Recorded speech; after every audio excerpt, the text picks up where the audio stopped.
There is nothing wrong with your radio. Do not attempt to adjust the volume. We are controlling the broadcast. For the next hour we will control all that you hear. You are about to experience the knowledge and insights of the Media Mothership. Welcome to episode 92 of Media Mothership, broadcasting out of Edge Radio Studios in Nipaluna, Hobart, Tasmania. And as always, on this show, we explore how media can shape our understanding of the world around us. We've got a couple of really interesting topics on today's show, including a deep dive into apocalyptic video game narratives and imagery. I thought, what more appropriate thing to discuss than video games, given the Australian government's recent effort to get through Parliament the legislation around restricting social media for children under 16. So that's just passed today. It'll come into effect in 12 months' time. But it has meant that it appears social media platforms are going to need to take steps to ensure that people under 16 cannot sign up for accounts, such as on Facebook, Snapchat, Reddit, Instagram, X. There are some apps that are going to be fine, it appears, in 12 months' time. Those include Messenger Kids, WhatsApp, Kids Helpline, Google Classroom, and YouTube. Wow. So yeah, some stuff will be fine, but this legislation has just come through. Highly problematic in my point of view. And one of the ways in which we could possibly address this is through one of my favorite clips from the satirical news broadcaster The Onion, who many years ago now, maybe 15 years ago, asked this question of not social media, but violent video games. Their question was, are violent video games preparing kids for the future? And I think we could ask the same thing of social media in a satirical way, but let's hear how they set up this question. Moving on. Many of today's most popular video games take place in dangerous post-apocalyptic landscapes.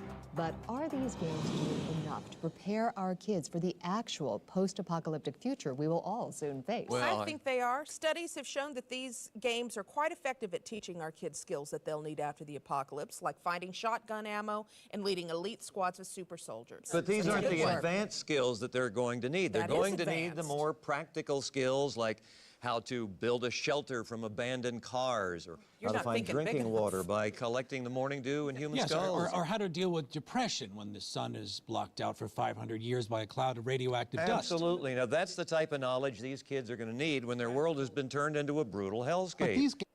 So that's part of The Onion's wonderful take on media effect theory, I guess, in this sense, in terms of our violent video games, preparing our kids for the horrible future that might await them. Yeah, is the Australian government's efforts here preparing kids for their future? It'll be interesting 12 months watching the debate. So what I want to look at is kind of look back in time to a short historical review of apocalypse, the idea of the apocalypse in video games, and unpack some of the ways that can get treated. It's I think, a timely moment to be looking at violent video games and apocalyptic video games.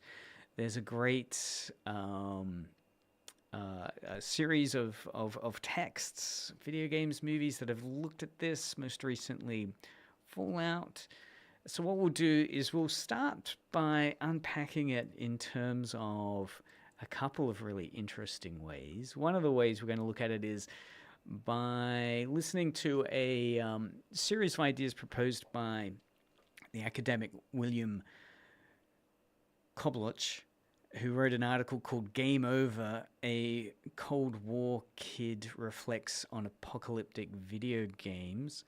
We're going to ask, how have video games shaped our understanding of things like the Cold War in particular, during the late 40s, 50s, and into the 60s, and how those apocalyptic worlds and their portrayal from video games of the 70s and 80s, 90s up till today provide some really interesting insights.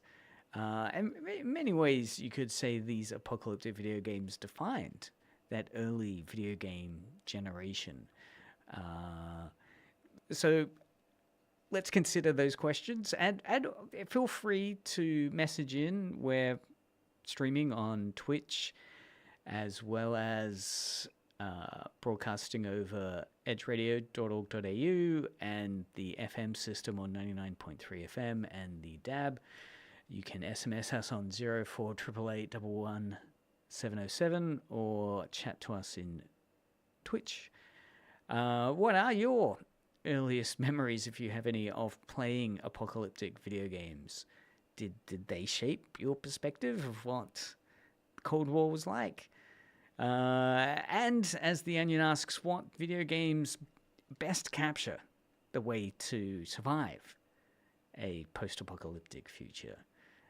Are they portrayed in an effective way? So let's start first by diving a little bit into the audiobook version of that chapter, and we'll discuss some of the key ideas that are being raised. So this is William Knoblauch and his piece on Game Over, A Cold War Kid Reflects on Apocalyptic Video Games. A Cold War Kid Reflects on Apocalyptic Video Games by William Knoblauch. Read by Steve Marvel. In video games, the apocalypse has been portrayed as both terrifying, oddly alluring, and strangely nostalgic. It all depends on which slice of video game history you focus on. But one thing has remained true throughout the decades. Game designers keep returning to end-of-the-world scenarios as a setting. In this essay, Bill Knoblauch examines the shifting image of the video game apocalypse from the Cold War up to today. Nuclear war. The very words conjure images of mushroom clouds, gas masks, and bewildered children ducking and covering under their school desks. But it's the aftermath of such a conflict that truly captures our imaginations, in large part because there's no real-world equivalent we can relate to. Introduction to Fallout 3. When I was 5, odds were good that you could find me plopped down in the living room, joystick in hand, playing my Atari 2600. The console had been around for years, but we didn't get one until 1983, the year of the video game industry crash. Too many games, bad games, had ruined the market, so cartridges were cheap. Soon, I owned most of the classics: Donkey Kong, Pac-Man, Q*bert, even the infamously bad E.T. the Extraterrestrial. But so we'll pause it there, and it might be worth setting the kind of atmosphere for this generation that he's mapping out here, the early initial video game engagement in the late 70s with a great Atari 2600 commercial. You're a starship captain in an asteroid field. Blast them with your lasers or put up your shields. As a missile commander defending your city. If you're not quick enough, they'll show no pity. The invaders won't stop us from the skies they drop. Just keep coming. 3 out-of-this-world games from Atari, the #1 video computer system with more games than any other. Everyone's gone Atari, the #1 video game. So that's the Atari promotional campaign from for the Atari 2600 for Asteroids, Missile Command, and Space Invaders. And of course, that's this kind of early first generation of apocalyptic type imagery in games, which can get unpacked in this way. Let's return now to how we could consider that. Favorite Atari game was Missile Command. Its premise was pretty simple. As missiles drop from the top of the screen, you shoot them down to defend cities below. Destroy all the missiles, and you advance to the next level. The higher the level, the faster the attack. When all the cities are destroyed, which is inevitable, it's game over. Missile Command was pretty intuitive, but as a kid, I wondered why the cities were under attack. So again, one of the great things about Missile Command is does it hold up? So first we'll have a quick listen to an interesting contemporary take on it, which is Conan, the ex-Late Night host, who on his Team Coco video channel did a kind of react video to playing Missile Command recently. So let's see how he sums up this game from the 1970s as he plugs it in and attempts to play it. Right. All right, now we're going to look at Missile Command, another Atari game that promises much more than it can deliver with the cover art. Aliens from the planet of Crystal have begun an attack on the planet Zardon.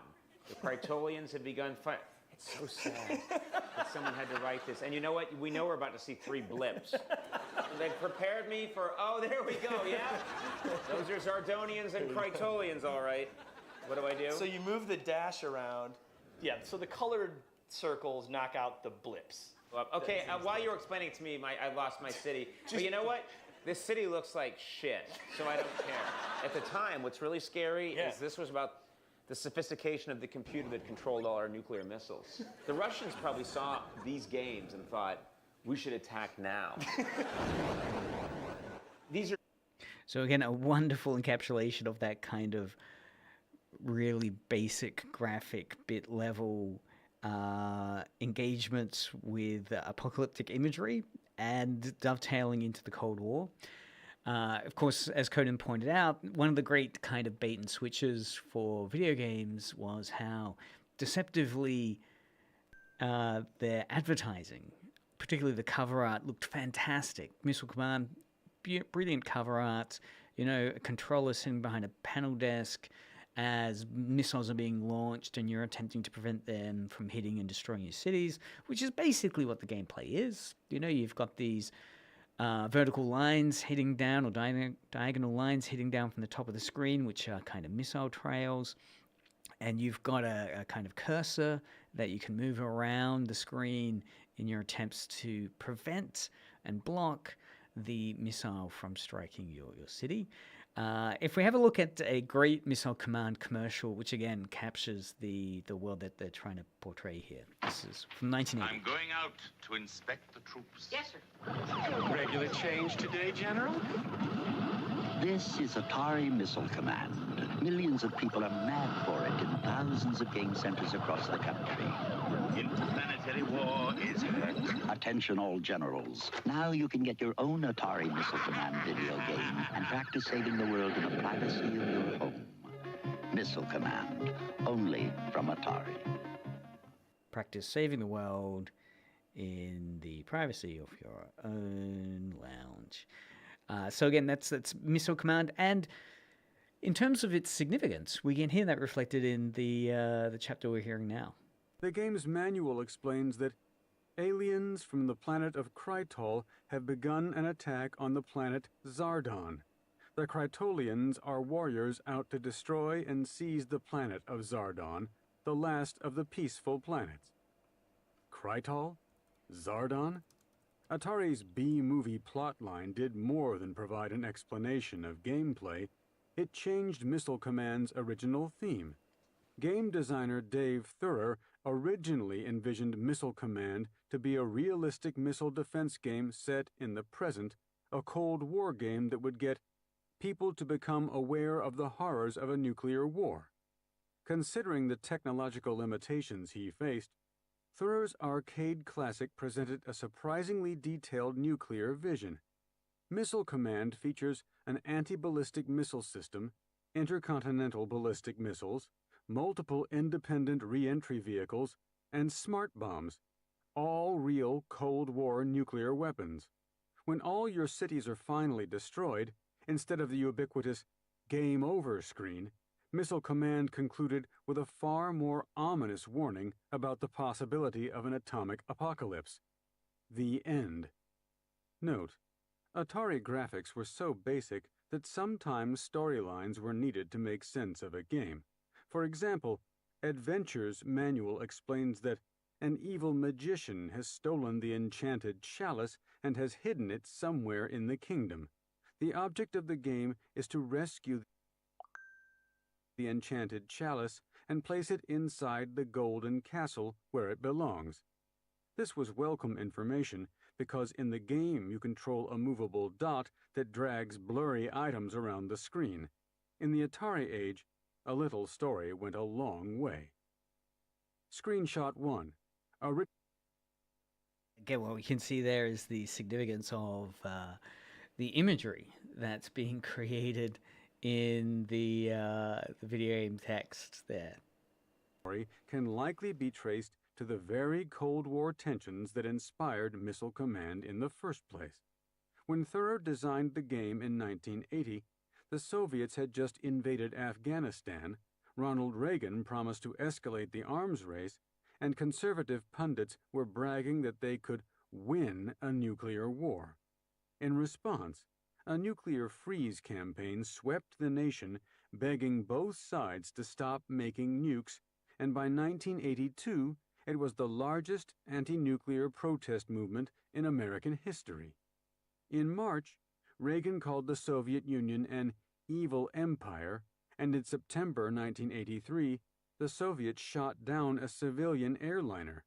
A month later, right around the time I was shooting digital missiles in Missile Command, real U.S. nuclear warheads were on their way to Western Europe, while Soviet medium-range SS-20s already lined the Eastern Bloc. By November... we'll just pause it quickly there. So, of course, that's quite an interesting little deep dive into the I guess part of the history of these apocalyptic games. What I'm going to play, so I was referencing there the Ronald Reagan speech, the Evil Empire Ronald Reagan speech. Have you ever heard that? No. Great, we're going to listen to it now. Cool. So this is the infamous speech that Ronald Reagan gave. And again, what this is kind of setting up is that to understand early video games from the 70s, you need to understand the Cold War. And part of the Cold War was, Reagan kind of also bringing it back with this speech that he gave, which is that kind of, So who was Reagan? It's worth stating it because, there might be someone out there who doesn't know. Of course, he was president of the United States during the 80s, multiple terms.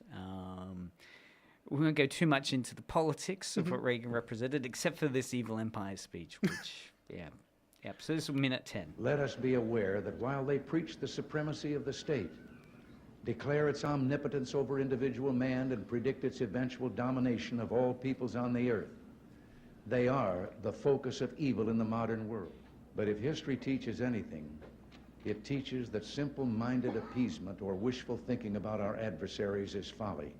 It means the betrayal of our past, the squandering of our freedom.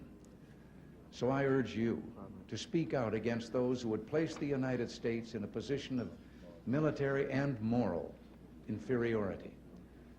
I've always believed that old Screwtape reserved his best efforts for those of you in the church.